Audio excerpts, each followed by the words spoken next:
बच्चों last class में हम क्या कर रहे थे, हेनरीज लॉ, ठीक है। हेनरीज लॉ में हमने एनॉक्सिया, बेंड्स ये सब पढ़ लिए थे। हेनरीज लॉ की वो पढ़ ली थी स्टेटमेंट, और एक क्वेश्चन देखा था। क्वेश्चन कर लिया था। उसमें ना लास्ट में एक टॉपिक बस रह गया था, इफेक्ट ऑफ टेम्परेचर प्रेशर क्या होता है on solubility of gas and liquid, ठीक है। तो सबसे पहले हेडिंग डालेंगे आप, first effect of pressure on solubility of gas in किसमें, गैस इन लिक्विड, ठीक है। तो आप बताओ प्रेशर बढ़ा रहे थे तो सॉल्युबिलिटी ऑफ गैस बढ़ रही थी घट रही थी?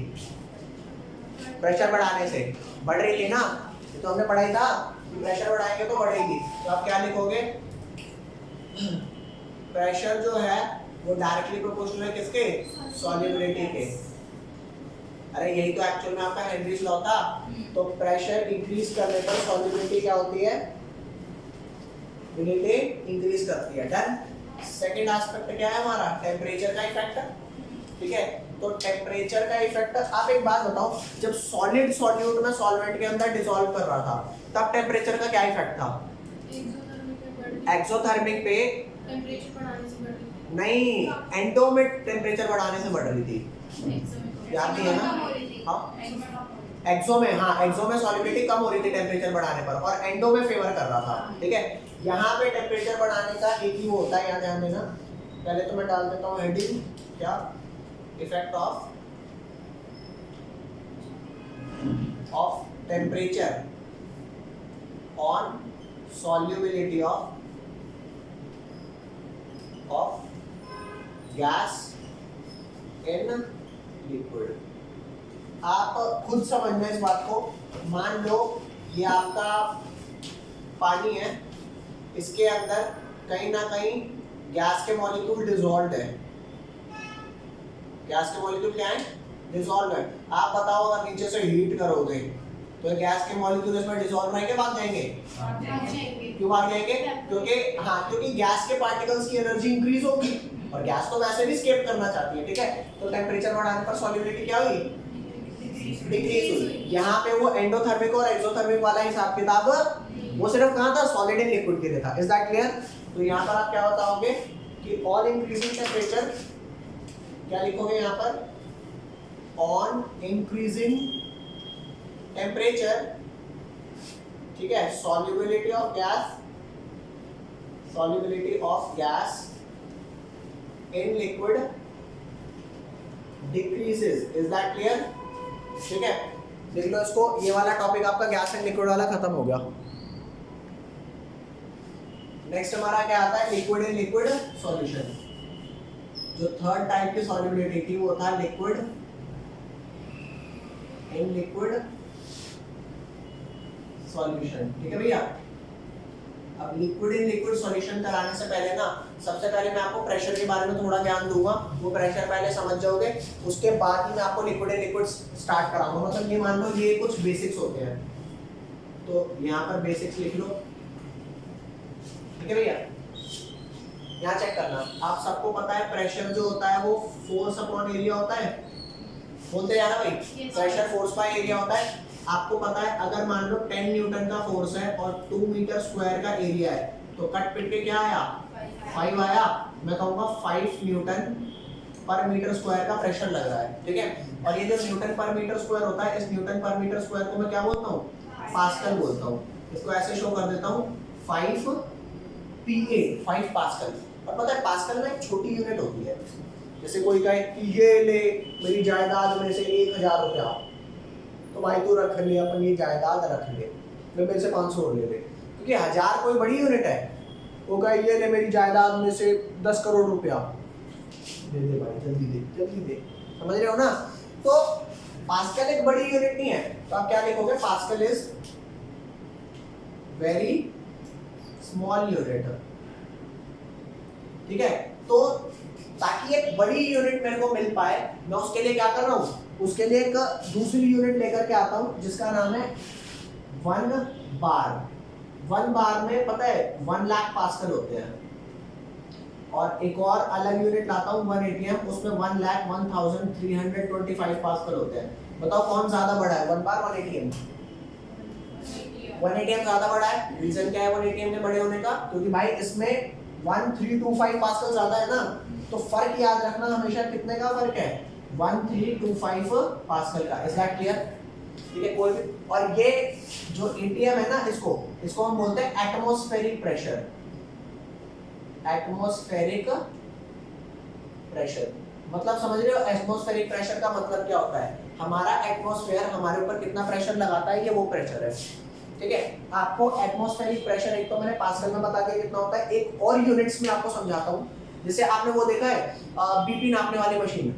एक पहले जो बीपी नापने वाली मशीन आती थी वो कुछ ऐसी होती थी कि डॉक्टर यहाँ पर ऐसे करके ना कुछ बांधते हैं और एक ग्रीन कलर का ऐसा फुसफुस मारने वाला होता है ना, और एक बॉक्स होता है वो खोलते हैं, उस बॉक्स में मरकरी ऊपर चढ़ती है। अब आप जितना प्रेशर यहाँ से लगाओगे ना, जितना प्रेशर लग रहा होगा यहाँ से ब्लड का, उतनी मरकरी की हाइट ज्यादा होगी। और प्रेशर लगाया, मरकरी और ऊपर। तो मैंने क्या कहा आपको कि यहां से तुम जितना प्रेशर लगाओगे ब्लड का, मरकरी उतनी ऊपर हाइट तक चढ़ती जाएगी। तो मरकरी की कितनी हाइट है ये डिपेंड करता है कि प्रेशर कितना ज्यादा है। समझ गए? तो आपको मैं समझा देता हूं कि 1 ATM प्रेशर में कितनी हाइट ये चढ़ जाता है। यहां पर मैं लिखता हूं क्या, पहले तो पास्कल की टर्म्स में बता दिया। ठीक है, अब यहां ध्यान दो, 1 ATM की अगर बात करूं तो 76 सेंटीमीटर ऑफ मरकरी। मरकरी होता है Hg, आपको पता है 1 मीटर तकरीबन इतना होता है, और आधा 50 सेंटीमीटर हो जाएगा, 76 समथिंग बीच में होगा, है ना। तो अगर मरकरी चढ़ता 76 सेंटीमीटर चढ़ गया तो मतलब 1 ATM प्रेशर है। 76 का डबल चढ़ गया 152, 2 ATM प्रेशर है। समझ गए बात? तो हाइट से कितना प्रेशर है ये पता लग रहा है। और आपको पता है 1 सेंटीमीटर 10 मिलीमीटर होता है, तो 1 ATM प्रेशर कितना होगा, 76 सेंटीमीटर में कितना होगा, 760 मिलीमीटर ऑफ मरकरी। इसी चीज को मैं ऐसे भी लिख सकता हूँ, 1 ATM में कितना हो गया, 760 टॉर भी लिख सकता हूँ। मतलब चाहे आप ये बोलो चाहे आप ये बोलो, दोनों बात सेम है। चाहे आप ये बोलो तो भी सेम है। समझ गए? अब एक चीज और, अगर मैं 1 ATM की वैल्यू को 1 बार से डिवाइड करूंगा तो क्या आएगा, 1 ATM अपॉन 1 बार। ऊपर क्या था, 1,01,325, और नीचे क्या था 1 लाख। तो ये क्या आ जाएगा, 1.01325 आ जाएगा। अरे बोल दे भाई, 1 ATM बाय 1 बार इतना आ जाएगा। अब ये 1 बार उधर ले जाऊंगा तो 1 ATM इक्वल टू कितने बार हो गया, 1.01325 बार। तो अगर कोई पूछे 1 ATM में कितने बार है तो ये हम कैलकुलेट भी कर सकते हैं। अगर कोई पूछे 1 बार में कितने ATM है तो ये वैल्यू लाके डिवाइड कर दो, बता दो कितना। 1 अपॉन में 1.01325 को अगर डिवाइड करूंगा तो मुझे ये पता लग जाएगा 1 बार में कितने ATM है, और ये डिवाइड करके 0.987 आता है। तो 0.987 ATM हो गया कितने में, 1 बार के अंदर। Is that clear? तो आपको फिलहाल मैंने प्रेशर के सारे एस्पेक्ट बता दिए। अब कहीं पर भी आपको प्रेशर है ना इससे ज्यादा यूज नहीं होगा जितना मैंने बता रखा है। ठीक है, इसको लिखो जल्दी से। चलो भाई, अब बेसिकली क्या है, लिक्विड सॉल्यूशन कराने के लिए एक बेसिक ये दे दिया। एक चीज बताता हूँ, वेपर प्रेशर क्या होती है। ध्यान है आपको, मान लो कोई लिक्विड है, मान लो ये वाटर है सपोज, तो अगर ये वाटर में ऐसे खोल करके चला जाऊंगा 10 साल बाद आऊंगा तो ये ऐसा ही मिलेगा मेरे को, कहाँ चला जाएगा, उड़ जाएगा, है ना। और वही वाटर की जगह चीनी रख के चला जाऊंगा तो चीनी कभी नहीं उड़ेगी, चीनी ऐसे ही रहेगी। तो यहाँ पर मेरी बात समझना कि अच्छा अगर मान लो मैं इसे ऐसे नहीं करके जा रहा, मैं इसे बंद करके जा रहा हूँ, तो अब ये क्या कभी जिंदगी में उड़ेगा, नहीं उड़ेगा। लेकिन एक बात तो श्योर है ना कि थोड़े बहुत वेपर्स तो तब भी बनेंगे ना। अरे बोलो, जितने बन पाएंगे। अब ये वेपर्स जितना प्रेशर लगाएंगे इसको बोलूंगा वेपर प्रेशर ऑफ वाटर। तो कोई बोले कि वेपर प्रेशर क्या होता है, कोई भी लिक्विड जो क्लोज कंटेनर में पड़ा हो उसके वेपर्स कितना प्रेशर लगा रहे हैं, that is called its vapour pressure. तो यहाँ पर लेते हैं वेपर प्रेशर क्या होता है, the pressure exerted by the pressure exerted by vapors of a liquid in a closed container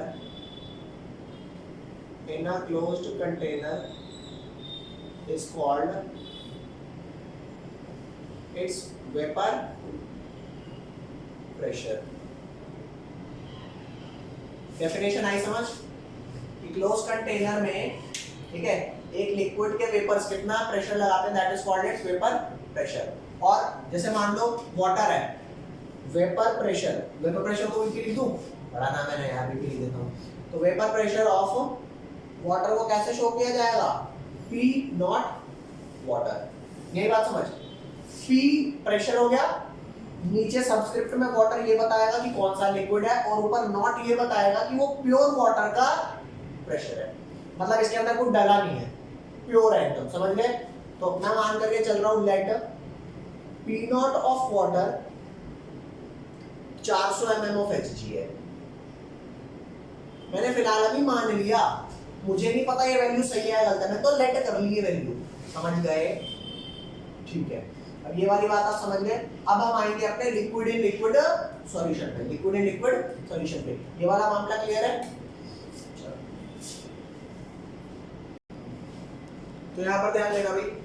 अब टॉपिक समझने की बारी है लिक्विड इन लिक्विड सॉल्यूशन. मैं क्या करता हूँ, एक लिक्विड ए ले लेता हूँ, ए के कुछ वेपर्स बनेंगे, और एक लिक्विड क्या ले लेता हूँ, बी ले लेता हूँ. तो इसके भी कुछ वेपर प्रेशर बनेंगे, है ना. वेपर प्रेशर इसका भी हुआ. इसके प्योर लिक्विड के वेपर प्रेशर को P नॉट ए से शो करूंगा, और इसके प्योर के वेपर प्रेशर को कैसे शो करूंगा, P नॉट बी. फिलहाल मैं वैल्यू लेट कर लूं इनकी. फिलहाल वैल्यू लेट कर लेता हूं. P नॉट ए को मान लो 400 mm ऑफ Hg, और इसको क्या लेट कर लो, कुछ 300 mm ऑफ Hg.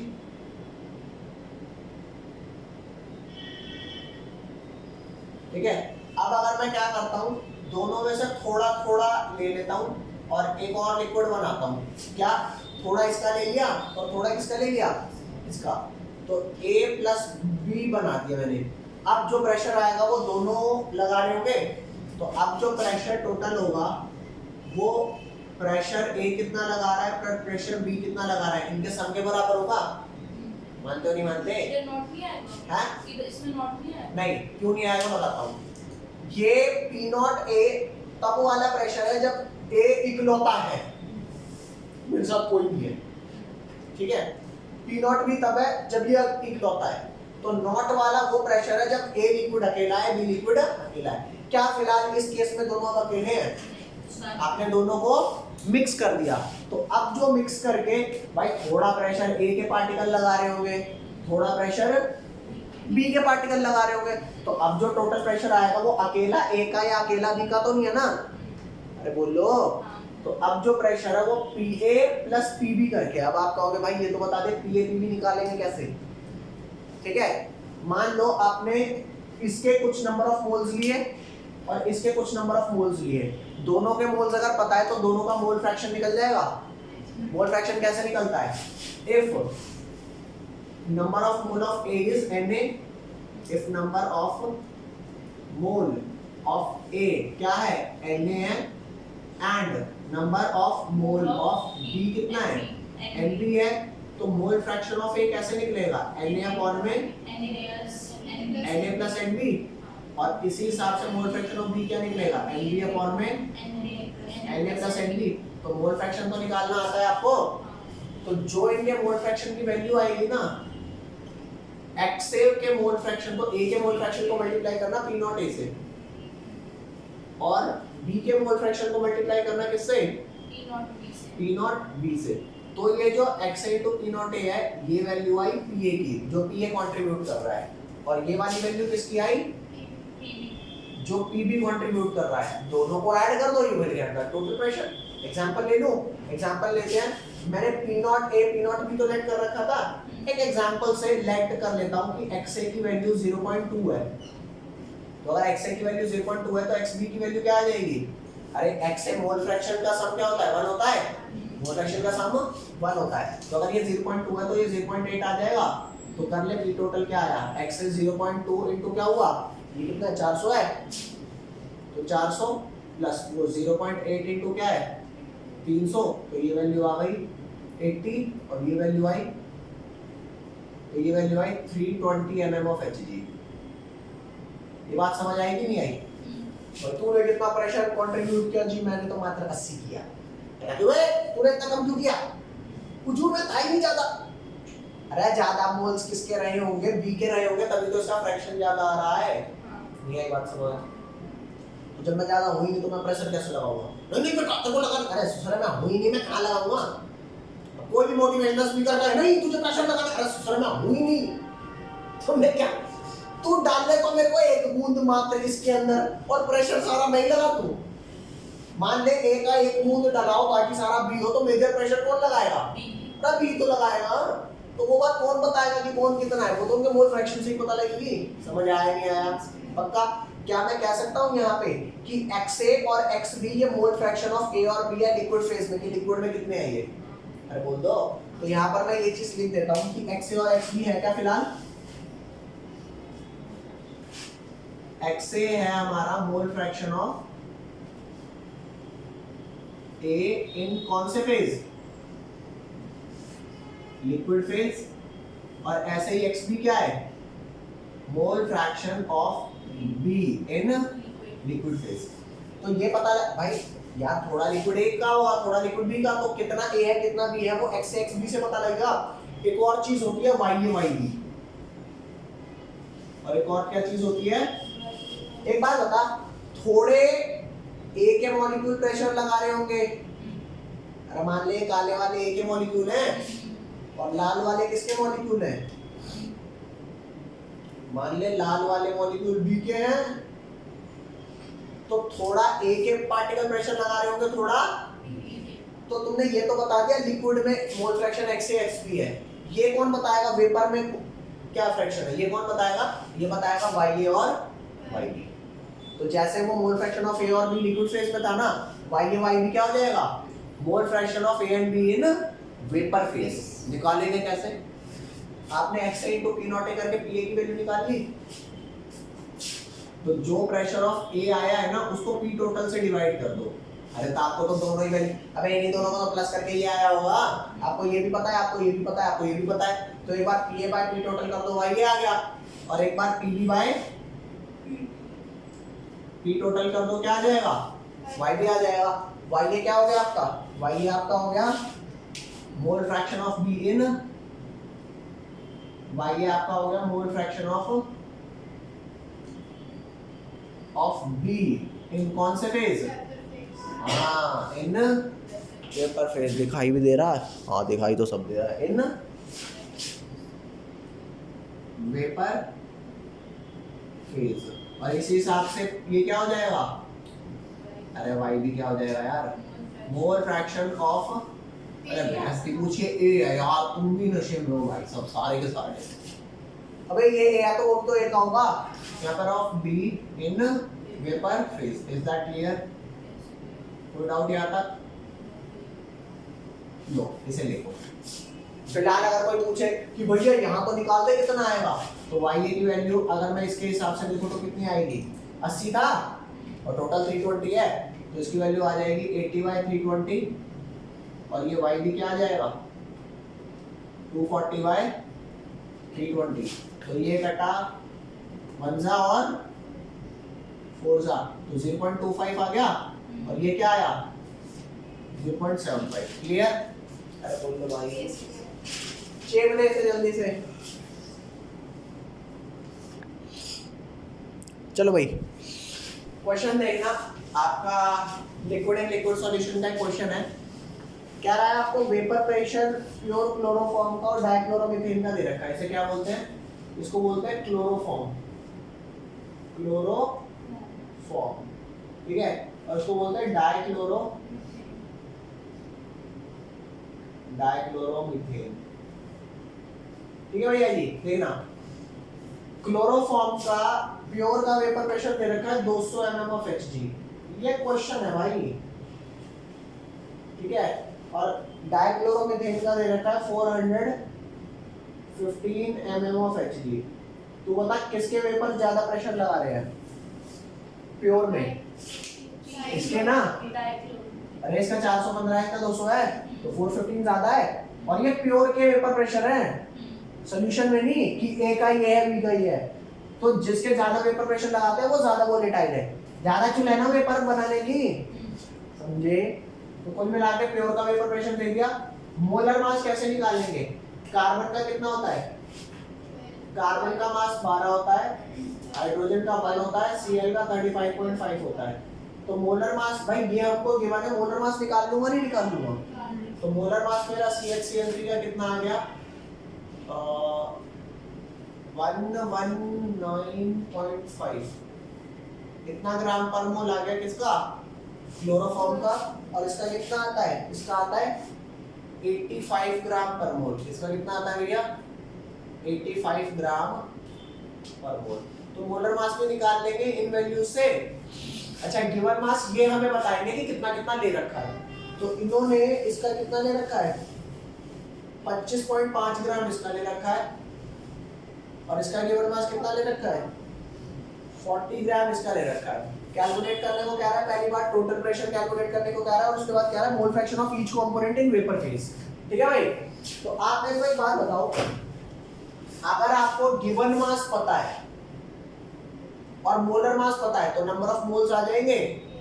तो number of moles of CH_Cl3 कैसे आएगा? गिवन मास 25.5 डिवाइडेड 119.5 सॉल्व कर लोगे, इतने मोल्स आ जाएंगे। अरे मोल भाई, अगर इसके मोल्स आ गए तो उसके भी मोल्स आ जाएंगे, NCH2Cl2 के। सॉल्व कर लोगे, वो भी करके दूं? कर लोगे? ये आ जाएगा कितना? 40/85 इतने मोल ये आ जाएंगे। और जैसे ही दोनों के मोल्स आ गए तो मोल फ्रैक्शन कैसे निकलेगा? X ऑफ CH_Cl3 निकलेगा, number of mole of CH_Cl3 upon में number of mole of CH_Cl3 plus number of mole of क्या? CH2Cl3। दो कंपोनेंट ऐड कर रहे हैं, CH2, अरे दोनों के मोल निकाल लोगे। और जो मोल फ्रैक्शन इसका है 1 में से माइनस कर देना, इसका आ जाएगा, या कैलकुलेट कर लेना ये ऊपर रख के। अरे बोल दे भाई। तो number of moles of CH2Cl2 भी निकाल लो, sorry mole fraction of CH2Cl2 भी निकाल लोगे। और जब दोनों के मोल फ्रैक्शन आ गए तो मोल फ्रैक्शन को कॉरेस्पॉन्डिंग प्रेशर से मल्टीप्लाई करके पी टोटल निकाल लोगे। तो पी टोटल की वैल्यू क्या आ जाएगी भैया? पी टोटल की वैल्यू आ जाएगी मोल फ्रैक्शन ऑफ CH_Cl3 को किससे मल्टीप्लाई कर दिया? P नॉट ऑफ CH_Cl3 से plus mole fraction of CH2Cl2 को किससे मल्टीप्लाई कर दिया? P nought of what? CH2Cl2। तो यहाँ से दोनों के इंडिविजुअल प्रेशर आ जाएंगे, कितने कितने हैं, दोनों को ऐड करोगे पी टोटल आ जाएगा। और वंस दोनों के ये वाले प्रेशर आ गए, अबे ये वैल्यू क्या होगी? ये होगी P ऑफ CH_Cl3। अबे P नॉट नहीं होगी, P होगी। P का मतलब क्या है? मिक्सचर में क्या प्रेशर लगा रहा है, ओके। और ये वैल्यू क्या निकल के आएगी? P of CH2Cl2। तो एक बार ये अगर आई तो Y ऑफ CH_Cl3 कैसे निकलेगा? Pressure of CH_Cl3 divided P total, okay. और Y ऑफ CH2Cl2 क्या निकलेगा? प्रेशर ऑफ CH2Cl2 अपॉन में P टोटल। बताओ कोई लोचा है यहाँ पर? भाई अगर आपको लग रहा हो कि कोई दिक्कत है तो बता दो भैया।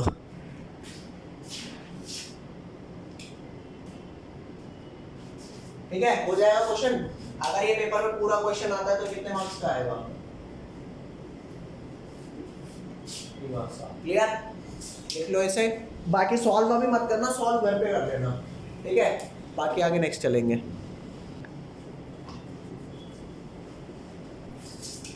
अब मैं आपको ना एक टॉपिक समझा रहा हूँ, फोर्सेस। सिर्फ उतना ही समझाऊंगा जितना भी 12th में नीडेड है इस पार्ट के लिए, ठीक है। यहाँ सामने ध्यान देना, लिखना बंद कर दो भाई, पहले समझना चालू करो। मान लो ये HCl लिखा हुआ है, ठीक है। तो किस पे नेगेटिव आएगा, किस पे पॉजिटिव आएगा? Cl पे नेगेटिव आएगा, इस पे पॉजिटिव आएगा। रीजन क्या है? क्योंकि Cl इलेक्ट्रॉन खींचता है, ये बात आप मानते हो। तो Cl पे पार्शियल नेगेटिव और पार्शियल पॉजिटिव आ गया। तो अगर मैं एक कंटेनर के अंदर HCl भर के ले जा रहा हूँ तो एक HCl मॉलिक्यूल है उसकी भी कहानी यही है, दूसरा HCl मॉलिक्यूल है उसकी भी कहानी यही है, यार Cl नेगेटिव है और H पॉजिटिव है। तो मैंने माना इस H और HCl के बीच में बॉन्ड बना हुआ है, तो अगर दूसरा HCl मॉलिक्यूल है जिसमें सेम कहानी है, इसमें नेगेटिव इस पे positive, why? Because Cl electron खींच रहा है, तो क्या मैं कह सकता हूं कि यहाँ पे चार्ज सेपरेशन हुआ है माइनस प्लस का, तो जहां भी चार्ज सेपरेशन हुआ माइनस प्लस का, मैं उसको बोलूंगा वो एक डायपोल है। क्या है? डायपोल। और जितने भी डायपोल होते हैं, ये क्यों डायपोल का क्रिएशन हुआ यहाँ पे?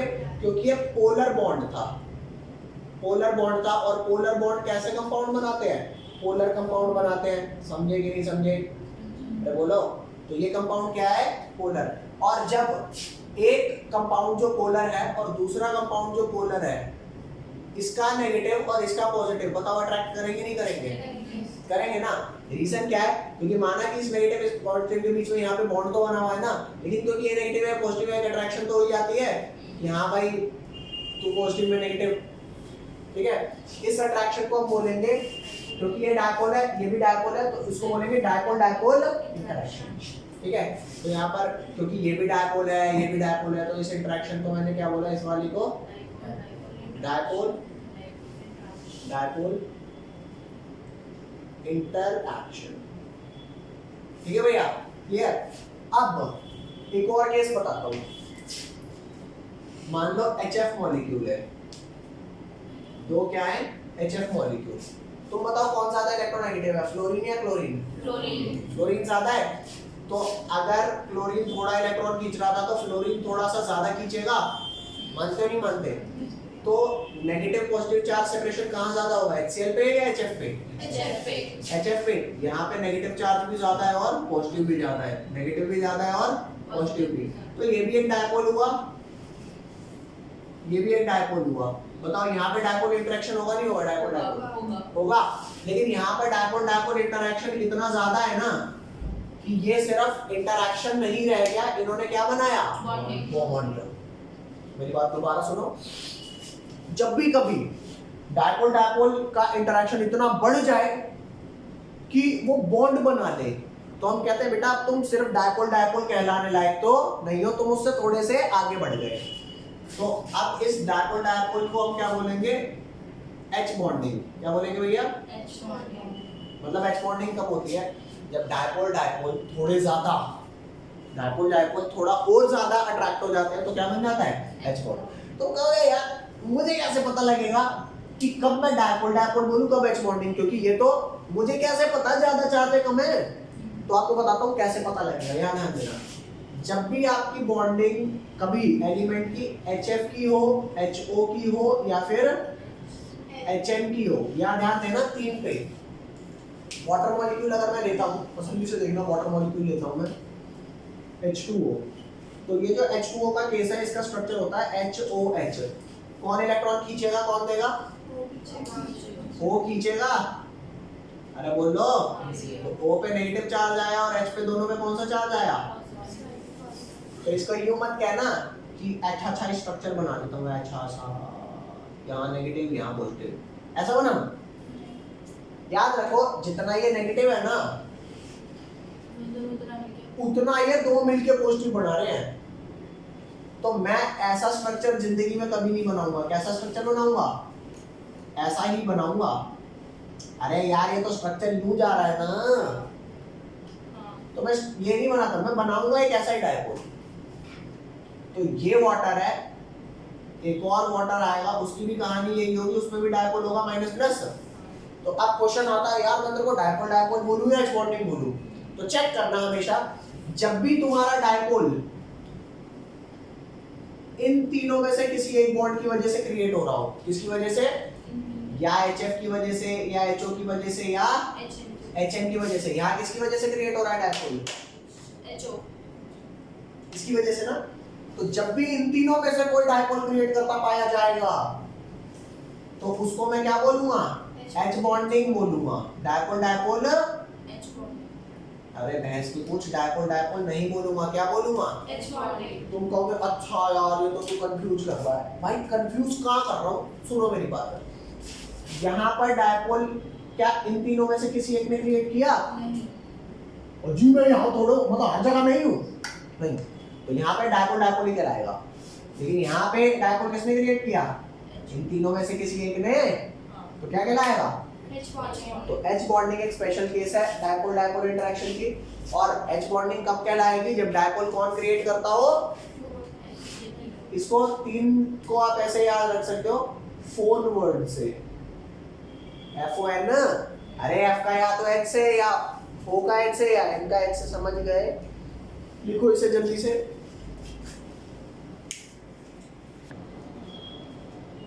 तो भाई यहाँ ध्यान देना, डायपोल डायपोल और H बॉन्ड में कौन ज्यादा स्ट्रॉन्ग है? H bonding. Hydrogen bond is more stronger than, अरे किससे? And dipole dipole. Very nice. Dipole dipole interaction को DD इंटरेक्शन लिख दूं? क्यों DD इंटरेक्शन लिख दिया?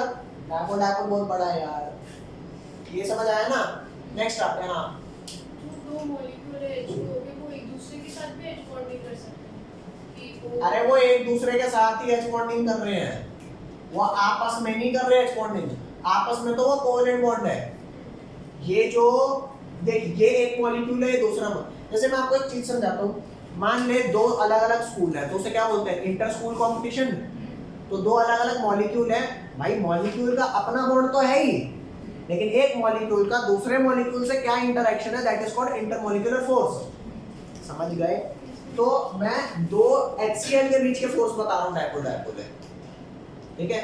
दो वाटर के बीच के फोर्स बता रहा हूँ, H बॉन्डिंग है। क्लियर? अब ये बात समझ गए कि इंटरमॉलिक्यूलर फोर्स में H बॉन्डिंग ज्यादा स्ट्रांग है डायपोल डायपोल इंटरेक्शन से। क्लियर? अब यहाँ ध्यान देना, मान करके चलो आपके पास वाटर है, वाटर नहीं है, H2 है, ये अलग केस है। अब ये तो चलो हो गया ये इतना। अब नेक्स्ट H2 मॉलिक्यूल है, HH और HH, कौन इलेक्ट्रॉन खींचेगा? दोनों इक्वल खींचेंगे, मतलब किसी पे चार्ज नहीं आएगा, नहीं आएगा ना? तो मैं इसे बोलूंगा नॉन पोलर। अरे यार जब पोल्स ही नहीं आए तो क्या बोलूंगा इसे? Non polar compound. और इसको भी क्या बोलूंगा? Non polar. तो क्या ये नॉन पोलर अट्रैक्ट करने चाहिए? अट्रैक्ट करने चाहिए। क्यों करने चाहिए? कोई चार्ज है इनमें? कोई इंटरेक्शन नहीं। बताता हूँ क्यों करने चाहिए। अट्रैक्ट तो करने चाहिए। वो आपने ग्रेविटेशनल लॉ पढ़ा है, universal law of gravitation, every object in this universe attract the other object. अबे यार 11th में तुमने ग्रेविटेशन चैप्टर पढ़ा होगा, फिजिक्स में चैप्टर नंबर 10 ना। तो क्या कहता है? हर ऑब्जेक्ट दूसरे ऑब्जेक्ट को अट्रैक्ट करता है। तो बस उसी बिहाफ पे तू और मैं भी अट्रैक्ट कर लेते हैं। और क्योंकि इन पर चार्ज नहीं है तो क्या घंटा ही अट्रैक्ट कर रहे होंगे, मतलब अट्रैक्टिव फोर्स कम होंगे। समझ गए बात? तो जब नॉन पोलर मॉलिक्यूल एक दूसरे को अट्रैक्ट करते हैं ना, तो हम कहते हैं अबे यार ये क्यों ही हम कर रहे हैं ये अट्रैक्शन। भाई मैं और चेयर भी तो अट्रैक्ट कर रहे हैं, लेकिन कौन सा मैं खींचो चला जा रहा हूँ, ये मैं तेरे बिना अरे घंटा मैं उसके पास जा रहा हूँ, ये अट्रैक्टिव फोर्स कम है ना। तो वही है कि दो H2 मॉलिक्यूल अट्रैक्ट, जब नॉन पोलर मॉलिक्यूल अट्रैक्ट करते हैं तो इस फोर्स को मैं एक नाम देता हूँ, और इस फोर्स को मैं क्या नाम दूँ? ये देता हूँ मुझे, इस फोर्स को मैं नाम देता हूँ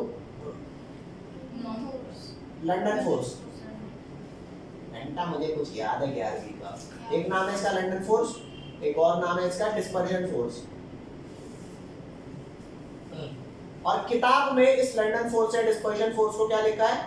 वैन डर वाल फोर्स। वैन डर वाल का V छोटा, W बड़ा, वैन डर वाल। अरे बहुत दे भाई, वैन डर वाल फोर्स।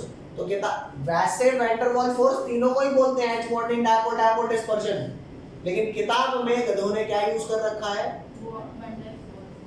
वैन डर वाल फोर्स सिर्फ इसके लिए, जबकि वैन डर वाल फोर्स होता किसके लिए है? Q। Is that clear? Nice. तो आपको ये समझ में आ गया तीन टाइप के फोर्स। जल्दी लिख लो इसको। लिख लिया सबने? तो चल भाई लिख ले।